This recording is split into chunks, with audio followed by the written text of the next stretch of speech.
Yan. So, yung main difference natin dito, if you can still remember, no, the it's the treatment sa ating mga fixed na overhead natin, fixed manufacturing overhead. Uh, ayan. Okay, if merong mga classmates nyo na mag-join, let me know kasi baka hindi ko siya agad makita. Ayan. So, yun yung pinaka-main na ating difference.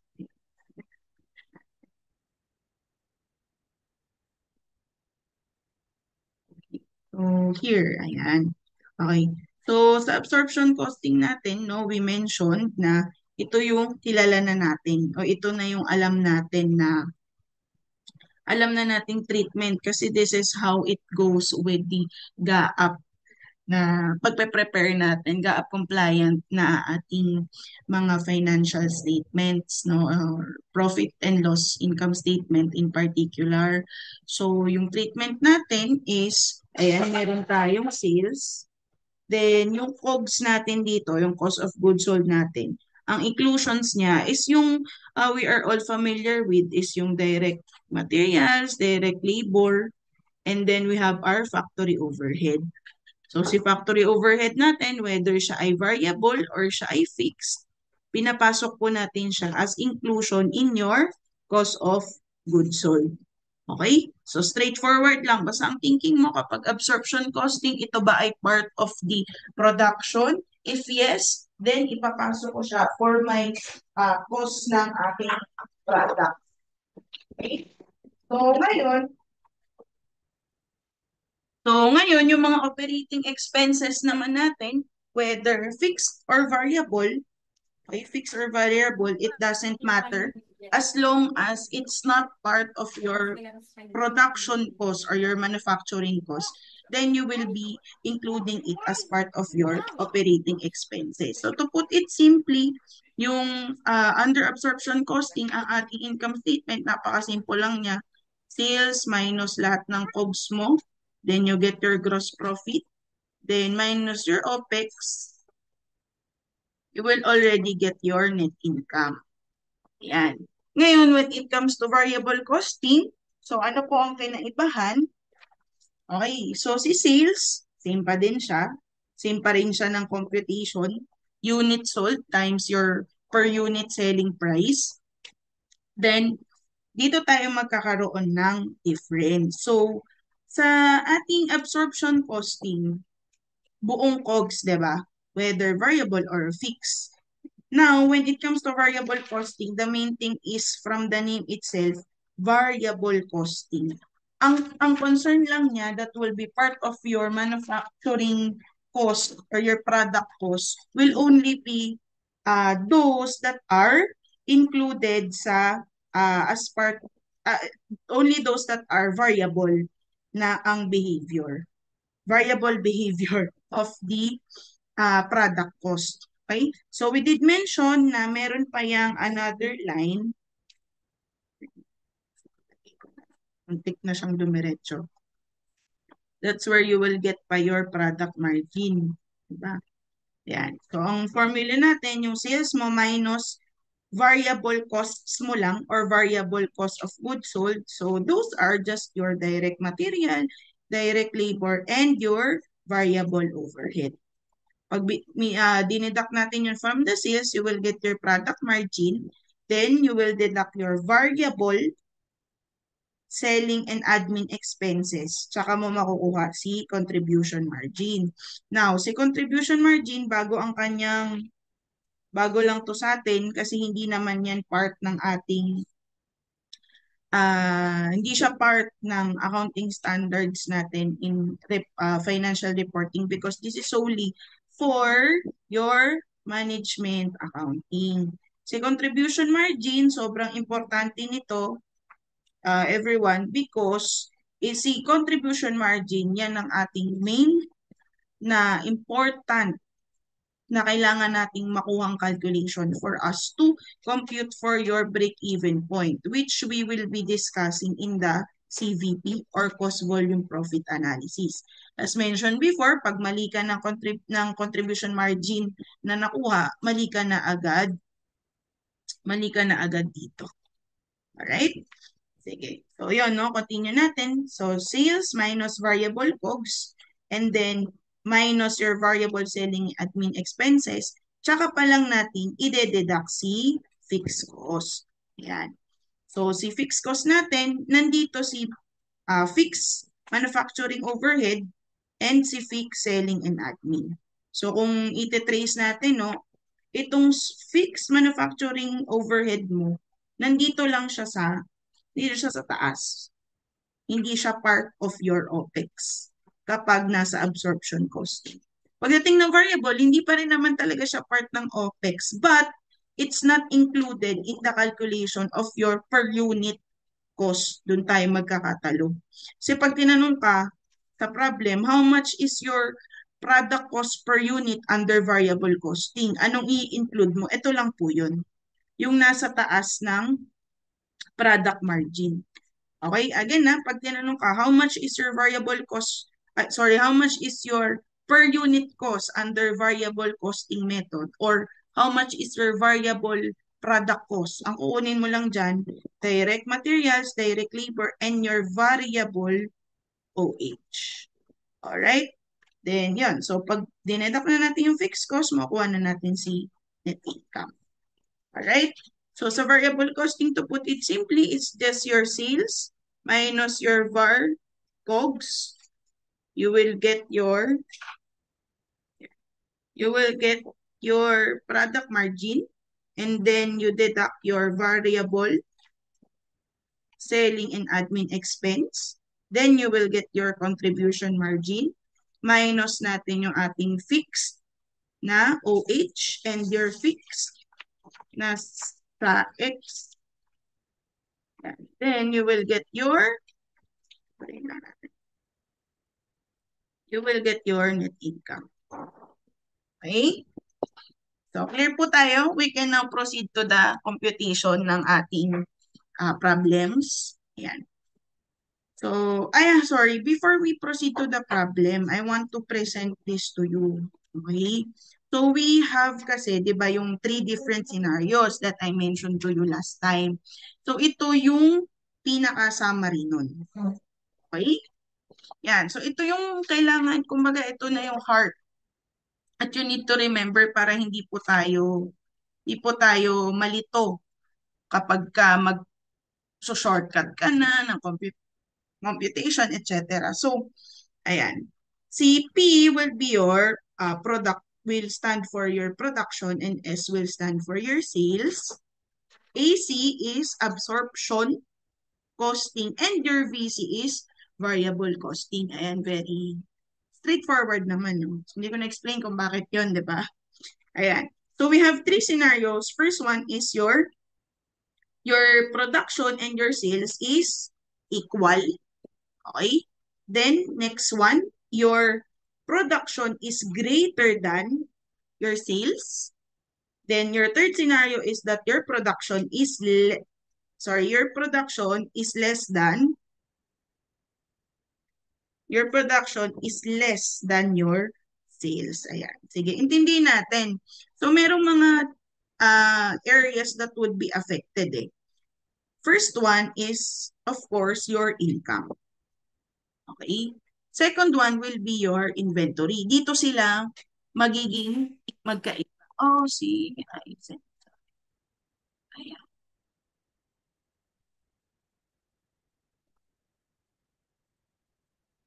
Let me know kapag may nagdudot.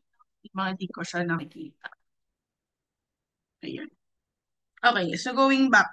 Ayan. Going back tayo, no? So again, merong dalawang main difference sila, or kumbaga yung effect of the different methods that we'll be using, or costing methods that we will be using.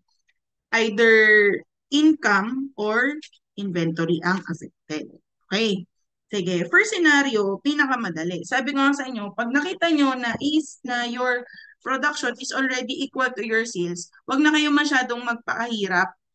Okay? Kasi baka mamaya, production is equal to sales, tas ang tanong sa'yo, how much is the income for your absorption costing? And then question number 2, how much is the income for your under variable costing? So, yung ginawa mo, sobrang sipag mo, kinumpute mo pa talaga separately, ano. So, wala na akong problema kung ganon. But if your time is limited, then with these concepts in mind, alam mo na, matik equal yan. Bonus to. Kasi pareho ng sagot. Okay? Sige. So, also, for the ending inventory, wala din siyang difference. Why? The factory overhead is the factory overhead ng ending equals lang sa factory overhead ng beginning. So sige, balikan natin na if you still remember question. Bakit po kapag ka equal si production at si sales ko po, wala po siyang what's that one thing or one factor that's contributing to the difference na wala kapag equal yung production and the sales. You can go back to your notes. Ano nga ba yun? Ano nga ba yung nagbibigay ng difference? Na kapag equal sila, walang difference. Parang niloloko ko ni ma'am, no? Equal na nga eh, kaya walang difference. Okay, no beginning inventory. What else? Bukod sa no beginning inventory. Pero paano kapag ka nagkaroon ng scenario? Equal si production and sales, pero nagbigay siya ng beginning inventory.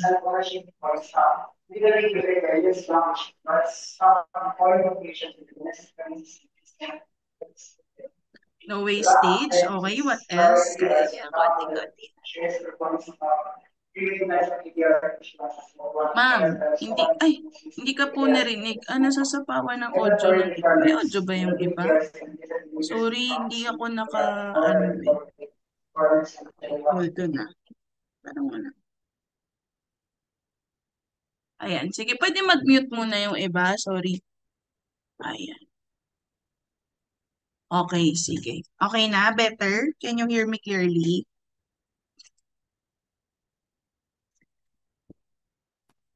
Ayan, hello? Sige, hold on na, ayusin natin. Okay, hello? Ayan, better? Okay na po, mas naririnig na. Okay, sige. So, continue natin. Okay, so ang main reason, and I'll remind you kung ano yung rason kung bakit no difference siya. Sige, zoom lang natin para may masulatan ako. Or dito na lang kayo. Ayan, sige, dito natin isulat. The main difference, guys, is, what's the main difference? Caused by your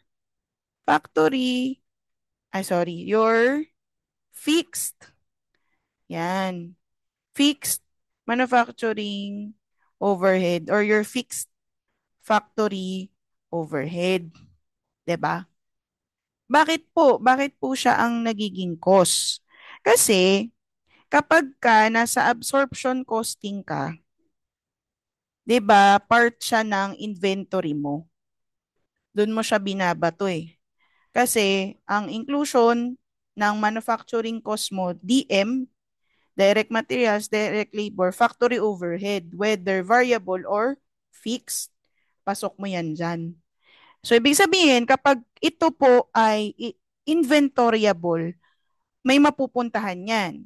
Either mapupunta siya sa mga cost of goods manufactured, 'di ba? Or anong kapupuntahan? Or hindi pa siya sorry. Yan. Either mapunta sa COGS kasi gawa na at nabenta na, or yung gawa na pero hindi pa nabenta, mapupunta sa ending inventory. Okay? So ngayon, kapag ka yung production mo is equal to your sales, ibig sabihin, walang gumalaw sa inventory mo. Ano ibig sabihin? Sige, ganito bigyan ko kayo ng example. Halimbawa, ito, T-account natin.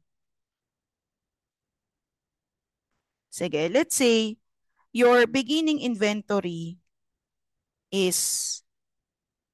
inventory is 5,000.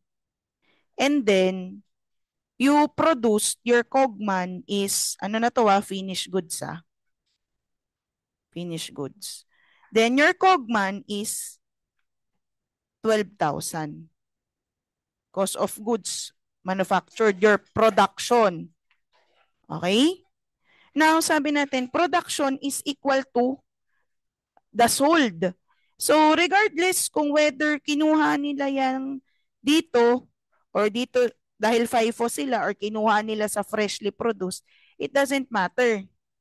Ang concern is equal sila. Yung na-produce at nabenta, regardless kung anong batch yan. So ngayon, pag ito, yung sold mo, 12,000 din, magkano magiging ending inventory mo?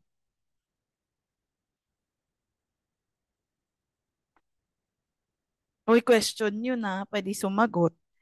Pag ang beginning mo, 5,000, naka-produce ka ng 12, nakabenta ka ng 12, okay, 5,000 ang ending natin. So ngayon, kung meron dyan sa loob niyan na let's say, kala nga ibahin natin ang color. Okay, sabihin na natin na dito sa loob ng 5,000 mo na beginning inventory, meron diyang worth 1,000 na factory overhead na fixed. Hindi kita, ang pangit. Yan, 1,000 fixed OH. Okay? So ngayon, itong 1,000 fixed OH mo, nandito pa rin siya. Okay? Eh ma'am, paano po yung fixed factory overhead na andito sa 12,000? Sabihin mo na may 3,000 ka. Fixed OH. Iyan din yung nilabas mo. Especially kapag ka nagano na tayong per unit. Nakukuha nyo ba yung point? Kung bakit wala siyang difference? Kasi kapag kayong produce mo, pinasok mong inventory, yun din yung ilalabas mo. Whether may beginning ka or ending ka, pag same ang produce and ang sold mo, same lang din yung magiging beginning and ending mo. So kung zero to, kung yung beginning mo zero, tapos nag-produce ka ng 5, then nag-sold ka ng 5, ang ending mo pa rin will be 0. So ang impact to the difference between your absorption and your variable costing will be what? Will be 0. Okay? Do you understand now better kung bakit? So, let me know kung you understand it or hindi mo medyo nakakalito pa po. Ganun. Ayan, sige. If you understand, can I get a thumbs up? Please like, share, and so pag wala nag-thumbs up, ang assumption ko hindi naiintindihan na uulitin natin hanggang maintindihan nyo. Okay. Sige. So, I think you'll get the hang of it naman when we go into the problems. Okay, sige. So, next scenario, your production is greater than your product sold. So, pag mas marami kang produce, okay, this is a question I want you to answer ha. Pag marami kang na-produce na tinapay, ayan, at nakaproduce ka ng 10 loaves of bread, tapos ang nabenta mo lang ay 8 loaves of bread, anong mangyayari sa 2? Tapon na lang, ma'am, spoilage. Anong mangyayari sa 2? Remaining 2 loaves of bread.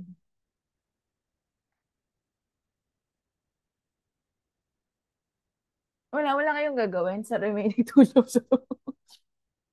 Hindi ko alam kung walang sumasagot or nakamute ako eh.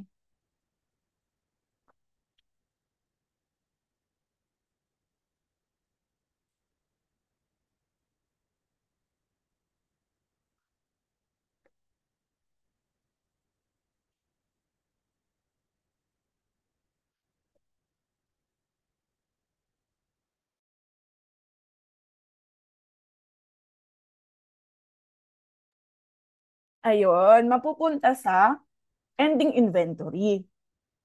So kung mapupunta sa ending inventory, ibig sabihin, Pag naka-absorption costing ka, yung napunta sa ending inventory mo, balikan natin, merong fixed factory overhead.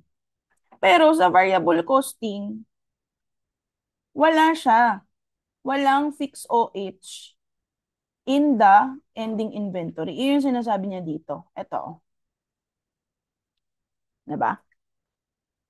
Ngayon, yung net income mo, ang mangyayari is your net, your net income for absorption costing will be greater than your net income for variable costing. Tandaan niyo to kasi itatanong to sa mga theories.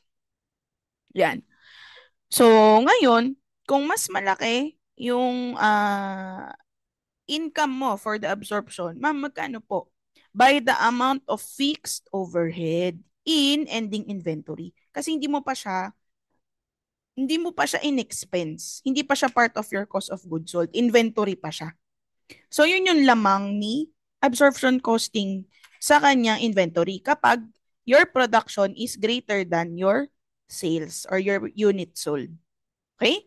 Then, of course, what would happen is that yung ending inventory mo magiging mas malaki kaysa sa beginning inventory mo kasi may natira eh. May natira na unsold. Again, pag unsold, mananahan muna siya sa ending inventory mo until you sell it the following period. Okay? Sige, last one. Ito, kabaliktaran lang. When your production now is less than your sales, okay, kailan po ito nangyayari? Ma'am, bakit ganon? Pagka yung production ko mas konti sa sales, paano ako makakapagbenta? Ibig sabihin, meron ka pang na-carry over from the previous period na inventory na hindi pa nabibenta. Okay? So, kaya no, nakalagay dito, reducing inventory. Ito yung mga ginagawa kapag kayong mga old stock gusto nating ipaubos, kaya hindi mo na tayo masyadong magpo-produce this period para yung mga beginning inventory mo, yun yung mai-sell mo. Okay? So, the effect in your income, okay, your net income for the absorption costing will be less than your income for the variable costing method. Bakit po? Bakit po siya ma'am naging less?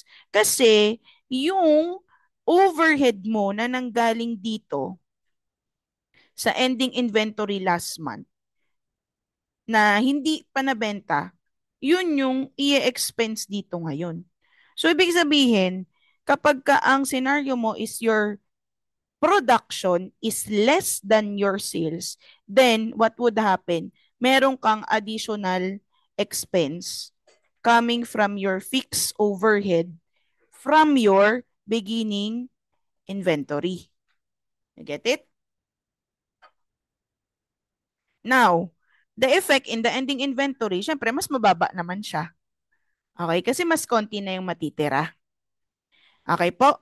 Sige ma'am, ang dami niyo po mga diniscuss and everything. Nakakalito po. Ano po ba ang magiging effect? Sige, ganito lang ha, pasimplihin natin. Marunong naman kayo ng alphabet, ano? Sige, so ganito lang yan. Sige, by the alphabet, ano ang nauuna? Yung P or yung S? Ano muna sa alphabet? Ay, hindi ako papayag na walang sagot dito ha. Ano una? P muna or S? Ma'am, hindi ko alam. P. Okay, P muna. Bago mag-S. Okay? Yon. P is your production and S is your unit sold, 'di ba? Sige. Ano ang una? A or V? Absorption naman tayo and variable. A muna or V? Ano ang una? Yan, A. Sige. A is for Aija. Ayan. And then, V after ng A. So, ma'am, anong point po nito? Ganito lang yan. Pag equal, ay sorry. Yan. Pag equal, ang production and sold equal ang net income. Sige, lagyan natin na units, tapos yung net income. Okay? Ngayon, kapag naman your production is greater than your units sold, then your net income for absorption is also greater than your net income for variable costing. Okay?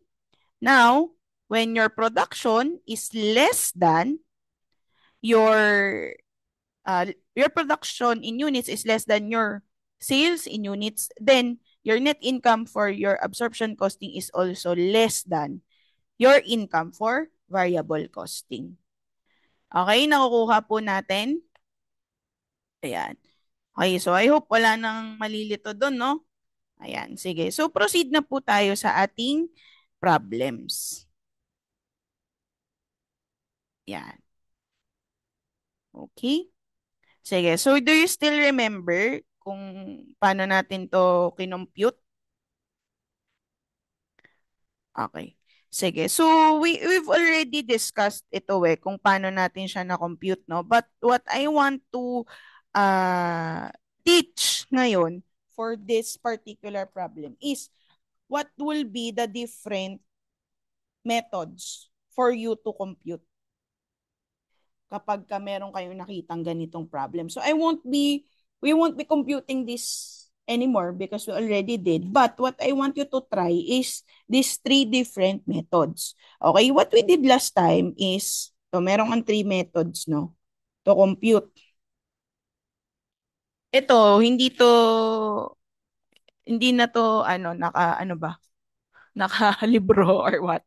But sabi ko nga sa inyo, what I will be teaching you will be the ways on how you can easily and effectively answer the questions and for you to solve fast. Okay? So, three methods. Depende kung saan ka comfortable. Okay? Sige. So, first one is the long method. Halimbawa, ikaw yung type na talagang gusto mo sobrang organized ng formula mo. Walang problema, mag-long method ka. Okay? Ma'am, ano po yung long method?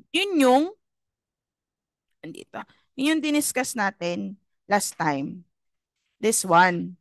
Okay? I-plot mo. Yan. Plot mo lang yung formula. So, that will be the long method. Okay? Now, next one will be your, oops. Number 2 is the per unit. So, hindi mo na siya ita-times. Per unit ka lang. Per unit lang kukunin mo. Okay? Next is, the third one is the conversion.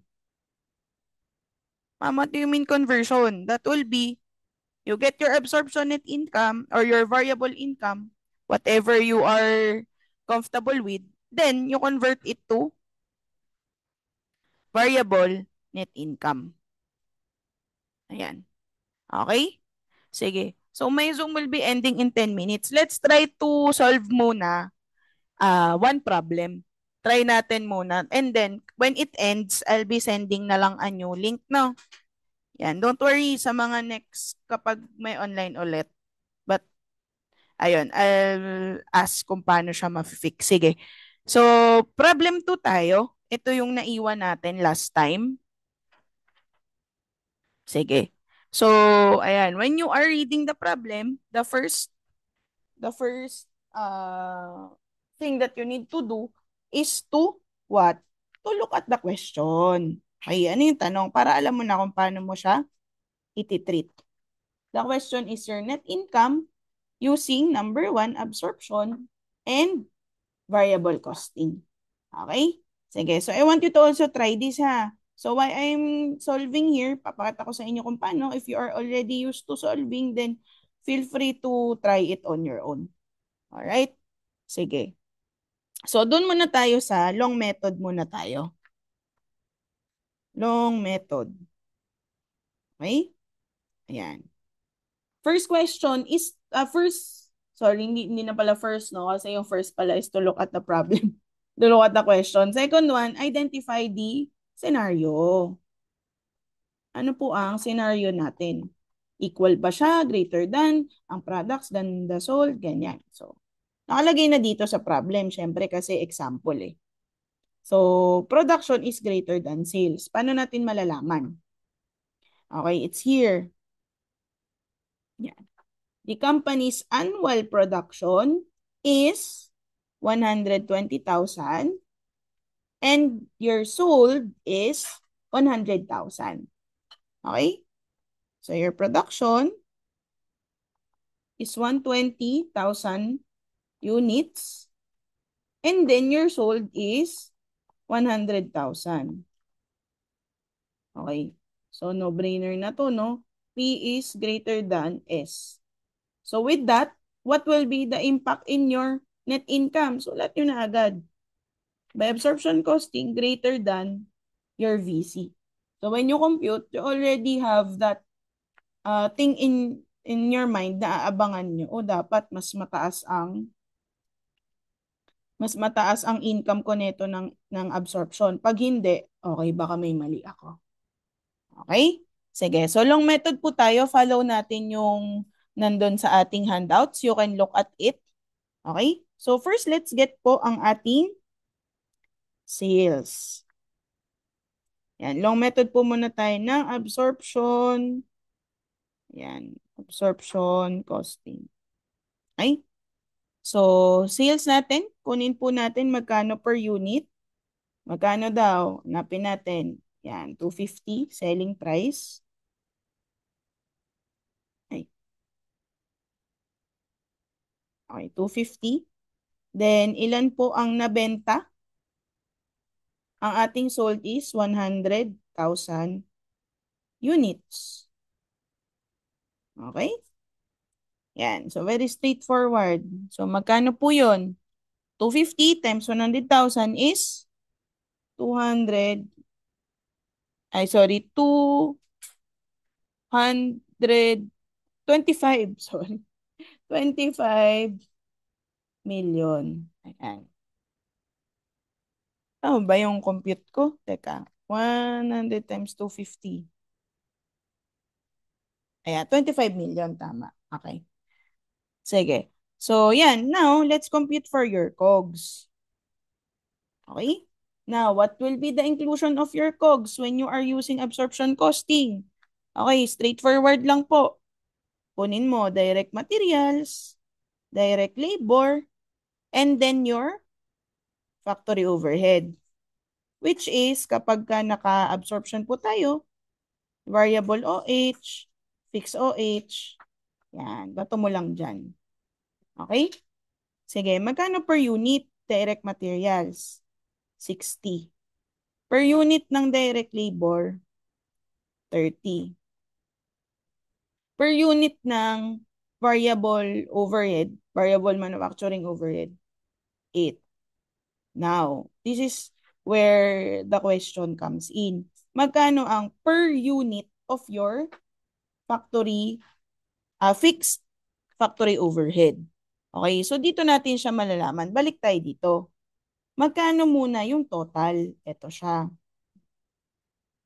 Okay, this is your total. Now, bakit po kailangan natin kunin yung per unit? Fixed nga po siya. Kasi nga po, naka-absorption costing ka. Hahatiin mo siya into either mabibenta mo or matitira sa yung ending inventory. Sige, kunin natin. 4,305. Yan. So, your fixed OH per unit is equal to this divided by, okay, what will be your denominator? Will it be 120K or will it be 100,000? What do you think? Based on the formula that we have. I-average na lang po natin 110. Okay, 120. Bakit 120,000? Kasi po, yun yung na-produce natin eh. Sa pag-produce ng 120,000 mo, naka-incur ka ng 4.3 million. Okay? Sige, divide po natin. What's 4 million 305,000 divided by 120,000. That is 35.875 per unit. Ma'am, bakit po 35.875? Hindi po ba 2 decimal places lang? So, ganito ang tip ko sa inyo, kapag fix na siya, na naka 35, sakto na 3 decimal places or 4 decimal places, ilagay nyo na. Kasi mag-round up din kayo niyan sa dulo kapag nag-0.9999 yan. Okay? Sige. So, proceed tayo. Alam na natin yung fixed overhead per unit. Let's highlight. Okay, so this is your fixed OH per unit. All right? Then put it here, 0.875. Then, multiply na natin lahat. Saan po? Sa sold. Sa sold ha. Kasi ang minamatch natin sa sa sales rather, ang minamatch natin sa sales is magkano rin yung cost ng pagkakabenta. Sige, times nyo lang lahat sa 100,000 units.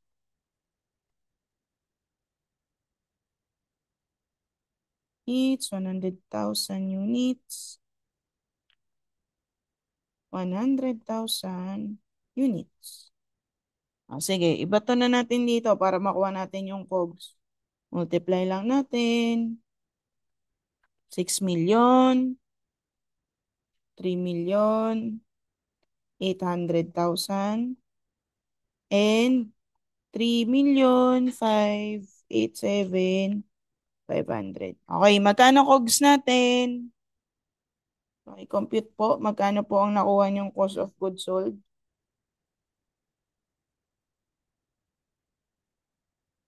13,387,500. Okay? Now, let's deduct it to get our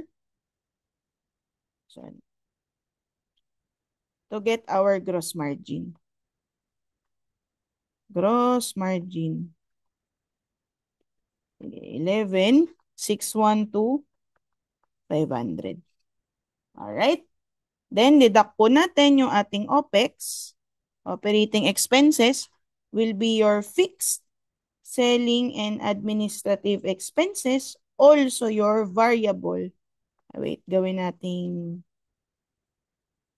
ayan, para parallel. Your variable muna, sales and administrative expenses, then your fixed sales and administrative expenses. Okay? So, sabi dito, meron